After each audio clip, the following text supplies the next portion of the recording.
Hari ini kita akan lanjutkan serial kita dalam kitab Daniel. Saya beri judul, Pesta Lagi, Pesta Gila. Daniel pasal 5, ayat 1 sampai 4. Kitab Daniel pasal 5 ayat 1 sampai ke 4, kalau sudah ditemukan kita membaca bersama-sama. Demikian firman Tuhan, Raja Belsyazar mengadakan perjamuan yang besar untuk para pembesarnya, 1.000 orang jumlahnya, dan di hadapan 1.000 orang itu ia minum anggur. Dalam kemabukan anggur, Belsyazar menitahkan orang membawa perkakas dari emas dan perak yang telah diambil oleh Nebukadnezar ayahnya dari dalam bait suci di Yerusalem, supaya raja dan para pembesarnya, para istri dan para gundik mereka minum dari perkakas itu. Kemudian dibawalah perkakas dari emas dan perak itu, yang diambil dari dalam bait suci rumah Allah di Yerusalem. Lalu raja dan para pembesarnya, para istri dan para gundik mereka minum dari perkakas itu. Mereka minum anggur dan memuji-muji dewa-dewa dari emas dan perak, tembaga, besi, kayu, dan batu. Demikian firman Tuhan, berbahagialah mereka yang membaca, mengerti, dan melakukan firman Tuhan dalam hidupnya. Saya ingat sebuah cerita, dikatakan suatu kali ada anak-anak lulusan SMA ingin mengadakan reuni. Jadi mereka anak-anak SMA dulu, teman-teman sekolah, sudah lulus, sekarang sudah dewasa, sudah bekerja, sudah punya bisnis, mereka pengen reuni. Lalu ketuanya mengumumkan dan memberi undangan tanggal sekian, di mana ketemu, dan syaratnya, ya, mereka harus membawa minuman keras. Karena akan mengulangi nostalgia zaman SMA dulu, mereka bikin pesta gila. Minum-minum sebanyak mungkin dengan berbagai macam minuman. Jadi mereka ingin mengulangi pesta gila zaman dulu. Jadi setiap peserta harus bawa minuman keras, boleh sebotol, boleh 2 botol, terserah. Ya. Nanti minuman itu akan dikumpulkan di dalam sebuah tong atau drum minuman. Dan mereka akan minum bersama seperti zaman dulu. Jadi pada harinya kemudian para peserta kemudian membawa minuman kesukaan mereka. Ada yang bawa sebotol, ada yang bawa 2 botol yang mahal-mahal, show off, ini minuman, ya kita mau pesta. Sampai di tempat ceritanya semua dituang di dalam satu tong. Drum minuman, lalu diaduk dan dicedok. Ketika acara mulai, toast minum pertama, mereka semua mengambil minuman dari situ. Waktu dia toast dan ingin minum, ternyata rasanya adalah teh tawar. Pada kaget, gila, minuman apa ini teh tawar? Lalu ada yang tanya, lu bawa apa? Lu bawa teh ya? Lu bawa apa? Lu bawa air ya?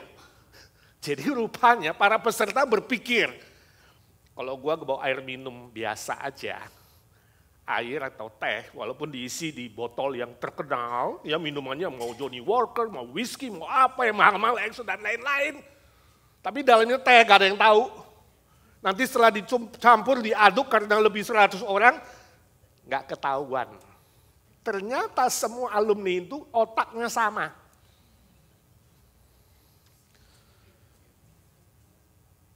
Sama-sama pelit, sama-sama medit, gak mau bawa minuman asli, bawanya yang palsu, bawanya air, bawanya teh.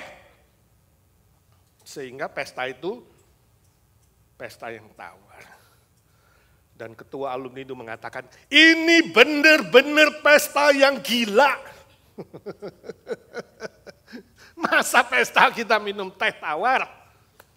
Ini contoh saudara. Ya. Hari ini ada berbagai macam pesta yang dilakukan manusia, yang gilanya macam-macam. Ada yang dalam pesta gila mabuk-mabukan, ada yang kemudian makan-makan sepuas-puasnya, minum-minum sak mabuk-mabuknya. Ya. Ada yang kemudian minum minuman yang tidak sehat, beralkohol. Saya dengar cerita itu kalau di Manado, Papua, dan Kupang, di 3 daerah yang saya kunjungi. Katanya kalau pesta di situ pasti minum minuman cap tikus. Sering ketawa pasti dulu pernah minum cap tikus. Itu minuman yang paling merusak organ tubuh. Bahkan ada yang minum spiritus loh, yang pemantik api itu. Gila kan? Ada juga yang pesta kemudian gila melakukan dosa free sex. Jadi after mabuk-mabuk, mereka berzina. Ada yang dalam pesta gila kemudian terjadi perampokan setelah mabuk semua, barang-barangnya dirampas. Ada yang terjadi pemerkosaan atau kejahatan-kejahatan lainnya yang membahayakan orang lain, bahkan melanggar hukum dan melawan Tuhan. Pesta gila-gilaan. Nah, dalam bacaan kita tadi, Daniel pasal 5 ayat 1 sampai 4, kita bertemu dengan nama baru. Raja Belshazzar. Dia pun melakukan pesta gila. Pesta gila yang menghina Tuhan dan menghujat nama Tuhan. Nah, siapa itu Belshazzar? Ayat kedua tadi menyebutkan bahwa dia adalah anak dari Nebukadnezar. Nah, ini bagi sejarawan yang membaca catatan sejarah raja-raja Babel, mereka tidak setuju. Ini kok Belshazzar dibilang anak Nebukadnezar ya?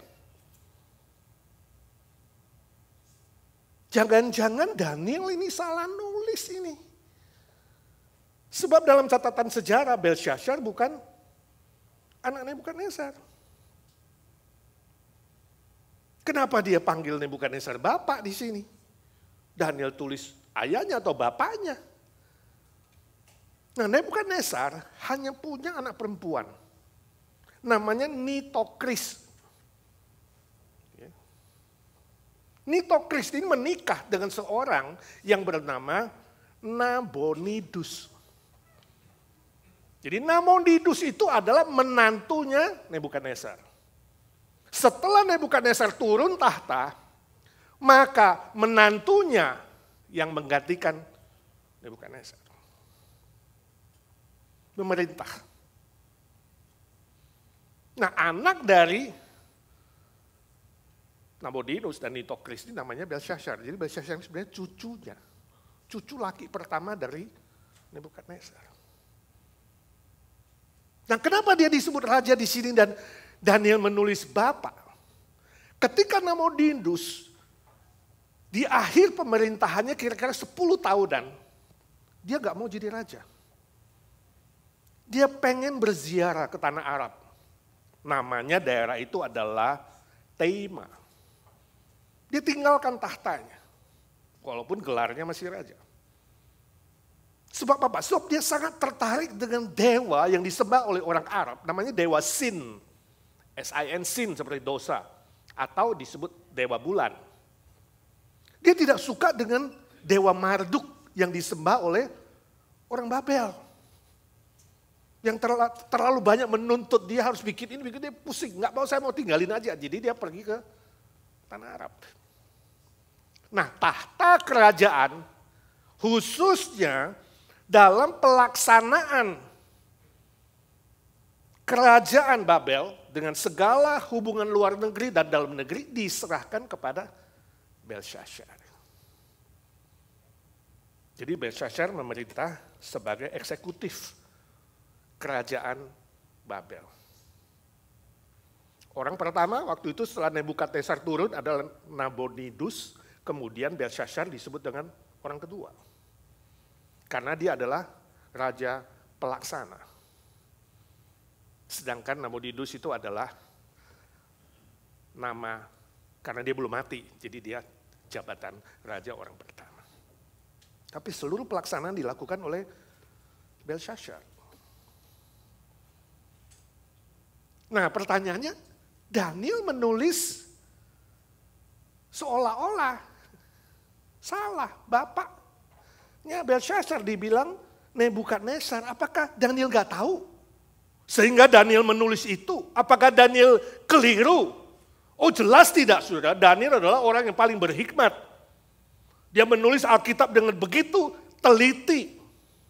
Secara kingship secara kerajaan, memang Belshazzar itu adalah putra mahkota kerajaan Babel. Sebab dia adalah cucu putra pertama dari Nebukadnezar.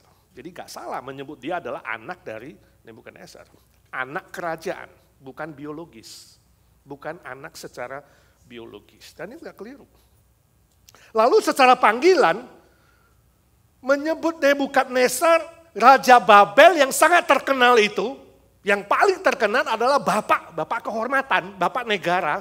Gak salah panggilan Bapak. Seperti saudara memanggil saya Pak Edi. Gak berarti biologis kamu anak saya. Atau kalau saya panggil anak-anak sekolah minggu, nak, bukan berarti mereka anak saya secara biologis, tapi secara panggilan, kehormatan, dan sopan santun. Itu tidak salah menuliskan seperti itu. Selain itu yang paling penting, Daniel sedang menuliskan firman Tuhan. Daniel sedang menuliskan inspirasi Roh Kudus. Ingat, firman Tuhan tidak mencatat seluruh catatan sejarah secara detail. Enggak.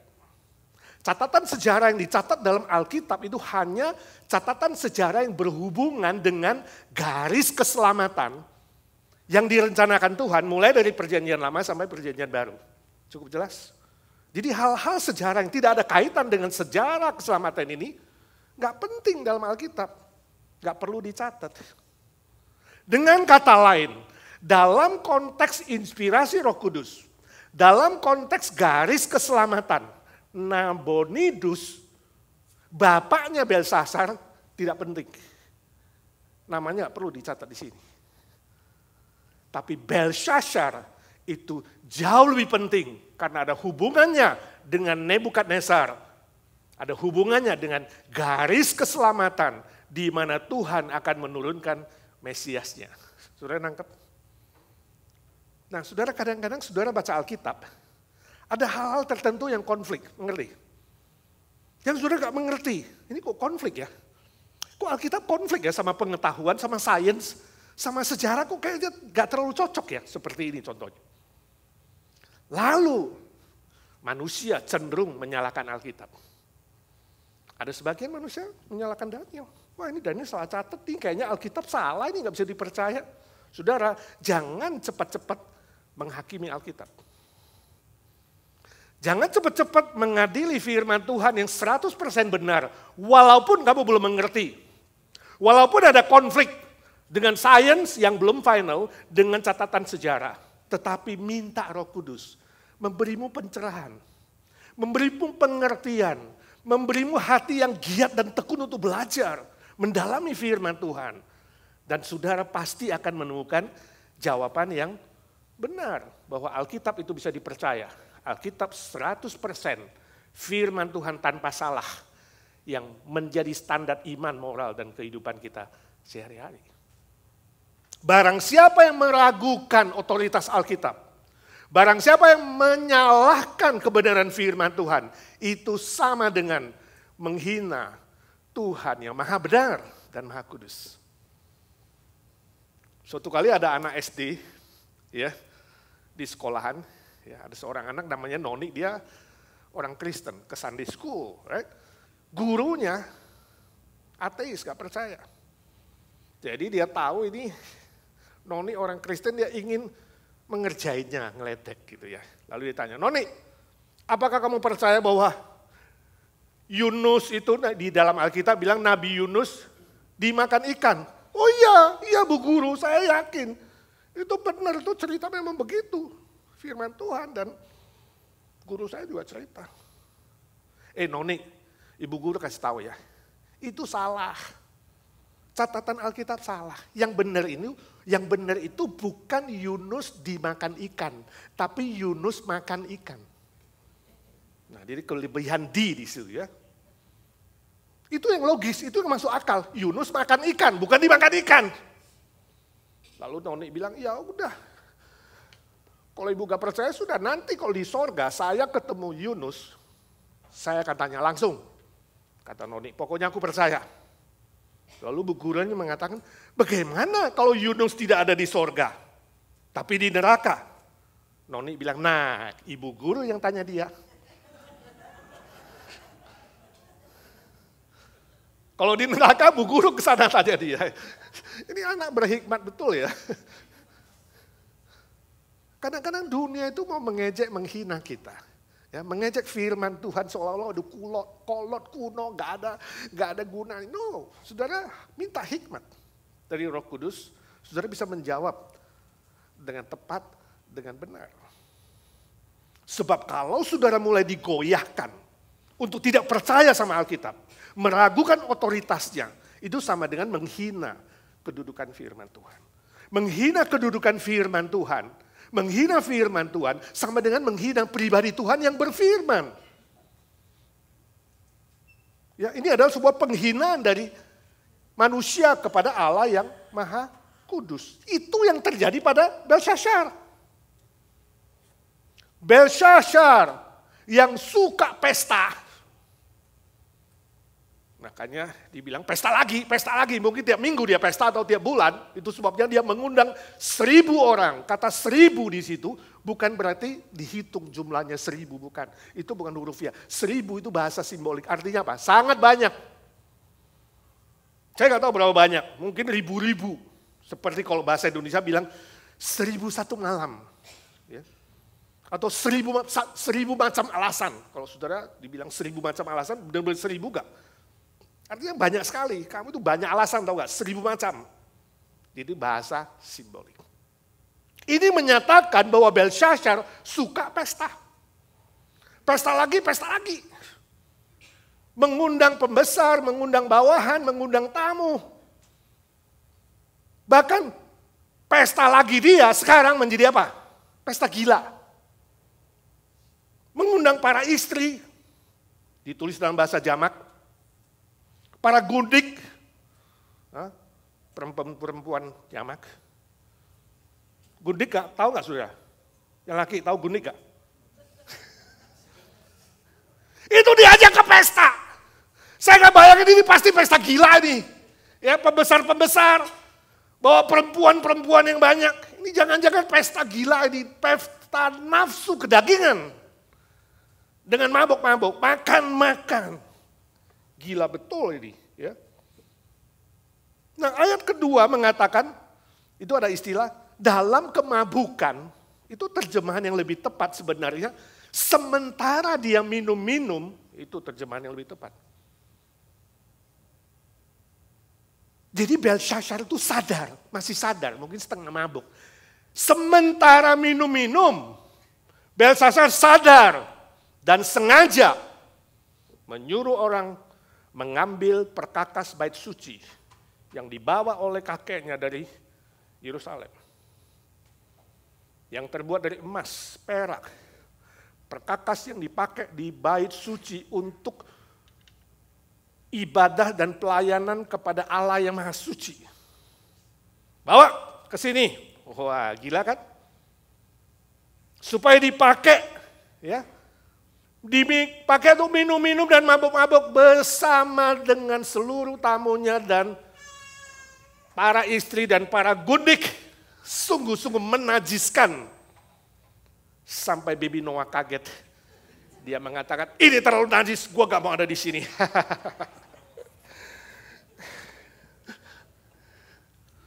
Saudara ingatlah, jangan sembarangan dengan menyebut dan memakai nama Tuhan.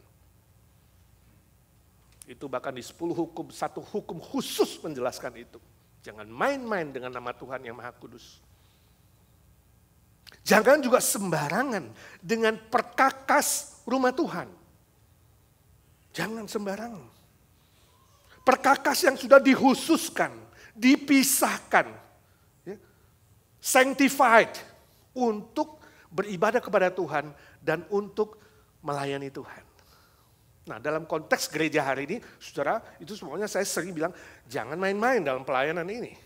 Ya. Semua tempat, alat yang sudah dipakai untuk Tuhan, jangan main-main, serius.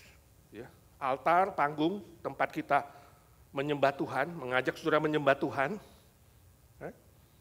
Tempat kita memuji dan meninggikan nama Tuhan. Mimbar, tempat menyampaikan firman Tuhan. Ya. Hati-hati, alat-alat musik yang kita pakai untuk pisahkan untuk pelayanan bagi pekerjaan Tuhan yang kudus. Meja perjamuan, alat perjamuan, benda perjamuan kudus, jangan main, saudara. Segala sesuatu yang sudah dikuduskan bagi Tuhan, ingat, jangan sembarangan. Oh Pak, bukankah di dunia ini gak ada yang suci, gak ada yang kudus? Betul, gak ada tempat yang suci. Artinya 100% sempurna, bebas dari kotoran dan virus, bukan. Kan gak ada barang yang suci, betul.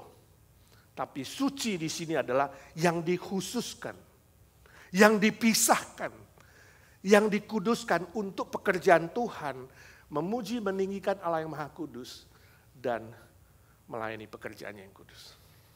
Jangan sembarangan. Karena kalau sembarangan saudara itu sama dengan menghina pribadi Tuhan yang Maha Kudus, pribadi Tuhan yang Maha Benar. Jangan. Karena suatu kali pasti keadilan Tuhan akan dilaksanakan. Nanti selanjutnya kita akan melihat itu, saudara, khotbah berikutnya. Ya. Termasuk tubuh orang percaya, tubuh orang Kristen, tubuh saudara. Itu adalah bait yang kudus. Bait yang kudus, di mana Roh Kudus tinggal di dalam. Jangan main-main dengan tubuhmu, jangan sembarangan dengan tubuhmu yang sudah dikhususkan dan dikuduskan oleh Yesus Kristus dengan darahnya yang kudus. Jangan sembarangan dengan tubuhmu. Ya, itu sama dengan menghina Tuhan. Saya baca berita ya dari Brazil, sebuah kota Campinas, itu ada satu grup anak-anak muda, mungkin SMA kali atau ada sudah college, yang pesta-pesta dan mabuk-mabuk. Lalu ada sebuah mobil ya yang menjemput salah satu anggota mereka, anak gadis. Ya, untuk pesta mabuk-mabuk dan setengah mabuk sudah jemput. Mamanya si gadis itu kaget sekali, wah anakku ini mau dijemput pesta ini tapi modelnya kayak begini kan, was-was kan. Tapi anaknya tetap mau pergi. Lalu mamanya mengantar anak gadis yang ke mobil itu, ya, dan pesan pegang anaknya, anakku hati-hati, ya, berdoa dan ajak Tuhan bersama kamu, menyertaimu. Si anaknya bilang, Tuhan mau ikut, gak bisa mah, ini mobil di dalam sudah penuh ini 6 orang, padat, gak ada tempat buat Tuhan, bisa ikut di sini. Temannya ketawa-ketawa. Lalu anaknya bilang, kalau Tuhan mau ikut, duduk di bagasi belakang. Diterang. Ketawa-ketawa lalu pergi. Mamanya sedih sekali. Punya anak kayak begitu. Gak berapa jam kemudian, mamanya dapat kabar. Mobil yang ditumpangi anaknya kecelakaan. Semua mati. Semua mati, mobil hancur. Dan kaget sekali, hanya bagasi belakang yang tidak apa-apa. Polisi juga kaget, kecelakaan begitu besar, semua hancur, kenapa hanya bagasinya nggak hancur? Lalu dibongkar terang belakang itu. Tahu nggak saudara, isinya adalah selusin telur ayam. Dan tidak ada yang pecah satupun.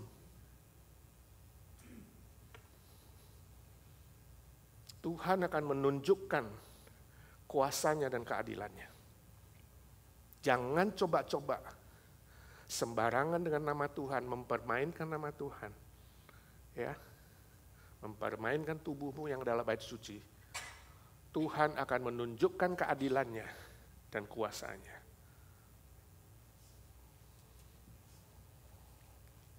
Lebih mengerikan lagi saudara, ayat keempat.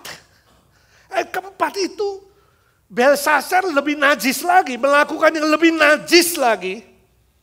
Yang lebih menghina Tuhan lagi, karena Belsasar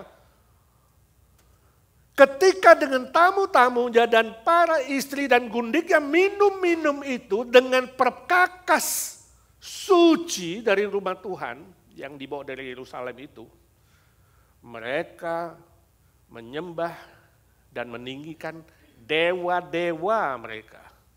Berhala mereka yang terbuat dari emas, perak, batu, tembaga, dan lain-lain. Menyembah dan memuji berhala yang mati dengan memakai perkakas rumah suci, bait Allah. Ini sama dengan menganggap Allah Daniel dan kawan-kawan, Allah yang maha tinggi, yang maha besar, pencipta langit dan bumi, yang dipuji dan puja bahkan oleh Nebukadnezar, kini dianggap sama dengan berhala yang terbuat dari benda-benda mati. Ini sungguh-sungguh menghujat nama Tuhan. Hati-hati saudara ya, ini penting sekali. Jangan pernah kamu menyamakan Tuhan Yesus yang sudah selamatkan kamu dengan Allah lain di muka bumi ini. Dia tidak ada bandingannya. Jangan sekali-kali mengatakan, ya samalah Tuhanmu dan Tuhanku, semua sama saja. Gak sama. Gak sama, Tuhan Yesus yang mati bagimu dan bangkit bagimu. Satu-satunya Tuhan segala Tuhan, satu-satunya Allah segala Allah, yang lebih besar dari apapun, sebab dia pencipta langit dan bumi dan segala isinya. Lebih besar dari apapun dan siapapun. Hati-hati. Penghujatan ini, penghinaan ini sama dengan menyembah berhala. Ada nggak berhala dalam hidupmu? Dalam konteks masa kini, saudara, konteks masa kini berhala itu bukan saja patung atau dewa-dewi yang terbuat dari emas, kayak perak, kayak kayu, kayak batu, kayak bukan itu. Ya. Masih ada yang menyembah itu, masih. Tapi bukan itu saja. Segala sesuatu, apa saja, siapa saja yang telah menggantikan posisi Tuhan dalam hidup kamu, itu sama dengan berhala. Berhala, ya. Entahkah uangmu, entahkah pangkatmu, entahkah jabatanmu, entahkah nama yang tersohor, ya, apapun. Manusia tertentu, idola, bintang film, siapapun, suamimu, istrimu, anakmu, cucumu, mertua, menantu, siapa saja yang saudara tinggikan, puji dan puja, melebihi posisi Tuhan, sama dengan berhala. Berhati-hatilah. Ya. Kalau ada sesuatu atau seseorang yang telah kamu lebih pentingkan melebihi Tuhan, dia adalah berhala. Ya. Tadi kita baca di ayat pembimbing Matius 6:24. Kau tidak bisa mengabdi kepada Tuhan, dua Tuhan kata Tuhan Yesus. Kau tidak bisa mengabdi kepada Tuhan Yesus atau Bapa di sorga dan kepada Mamon. Gak bisa, gak bisa. Kamu pasti nanti akan berat sebelah. Berat sebelah. Engkau tidak bisa mengabdi kepada dua Tuhan, Tuhan dan Mamon. Suatu kali ada cerita humor, ada 100 orang pria yang meninggal dan ngantri di gerbang sorga, mau masuk, ngantri. Lalu malaikat yang pengabsen, ya, dia berkata kepada 100 pria itu, saudara-saudara yang sedang ngantri, ketika saudara hidup di dunia ini, siapa yang takut sama istri, baris sebelah kiri. Yang tidak takut sama istri, baris sebelah kanan. Lalu 99 orang pergi ke kiri. Hanya satu di kanan. Malaikat tersenyum, dia berpikir dalam hatinya, ini orang kayaknya saya kenal nih. Dia di bumi ini grup pelin-pelan. Gak bisa ngambil keputusan sendiri nih. Ya, dikit-dikit tanya istri. Ya, harus istri yang memberi keputusan. Tapi kenapa di sebelah kanan? Lalu malaikat mendekati dan bertanya, Pak, kenapa Bapak baris di sini? Lalu Bapak itu mengatakan, entahlah malaikat, tadi istri saya di situ dia bilang baris di sini. Dia suruh saya baris di sini. Saudara, hari ini kamu ke gereja siapa yang suruh? Hah? Istrimu? Suamimu? Kamu melayani Tuhan siapa yang suruh? Anakmu? Mertuamu? Bosmu? Siapa yang suruh saudara? Penting sekali. Tuhan menciptakan saudara, semuanya termasuk saya punya free will. Dan Tuhan menghargai itu. Dan Tuhan ingin saudara dengan free will saudara berkata, Tuhan aku mengasihimu. Gak ada yang bisa mengubahku, termasuk istri, suami, anak, menantu, atau bos. Aku mau beribadah kepadamu, hanya menyembahmu, melayanimu. Ya, siapapun itu. Semua aspek hidupmu. Ya, ketika engkau mengambil keputusan, entah soal bekerja, soal pekerjaan, soal sekolah, ya, soal relasi, soal makan, soal finansial, soal apa saja. Siapa yang mengambil keputusan untukmu? Ada orang lain? Atau free will saudara? Dan kamu mengerti kebenaran firman Tuhan. Siapa, dengan kata lain, siapa yang mengontrol hidupmu? Istrimu? Suamimu? Atau dirimu sendiri? Hati-hati, itu bisa jadi berhala. Bahkan dirimu sendiri bisa jadi berhala. Suka-sukaku dong. Gak ada yang bisa ngatur aku. Suka-sukaku. No suka-sukaku. Kamu harus menundukkan diri kepada Tuhan Yesus dan firman-Nya. Nah, permisi tanya, kalau hari ini ada konflik antara suamimu ya, dan kamu, atau istrimu dan kamu. Suami istri konflik, siapa yang harus menang? Konflik antara orang tua dan anak, siapa yang harus menang? Mertua dan menantu, siapa yang harus menang? Atau konflik yang lain, relasi lain. Siapa yang harus menang? Firman Tuhan, itu yang harus menang. Kebenaran. Siapapun dia, suami, istri, orang tua, menantu, harus tunduk sama kebenaran firman Tuhan. Di luar itu sama dengan berhala. Itu sebabnya Rasul Yohanes sangat-sangat serius. Ya. Sangat serius ketika dia menuliskan penutup dari suratnya. 1 Yohanes pasal 5 ayat terakhir, ayat 21. Dia cuma pesan, anak-anakku. Singkat saja. Anak-anakku, waspadalah terhadap segala berhala. Bukan satu loh, segala berhala. Izinkan saya hari ini memanggil kamu anak-anakku. Waspadalah terhadap segala berhala. Amin. Mari kita doa. Ya Tuhan Yesus, hamba-Mu sudah berhenti bicara. Ya Roh Kudus, Engkau yang terus berbicara di hati kami masing-masing. Beri kami kesadaran bahwa banyak hal di bumi ini bisa jadi berhala.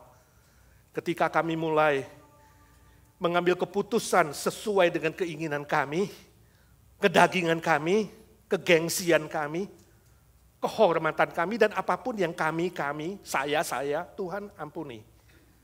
Biar hari ini kami kembali kepada kebenaran firman-Mu.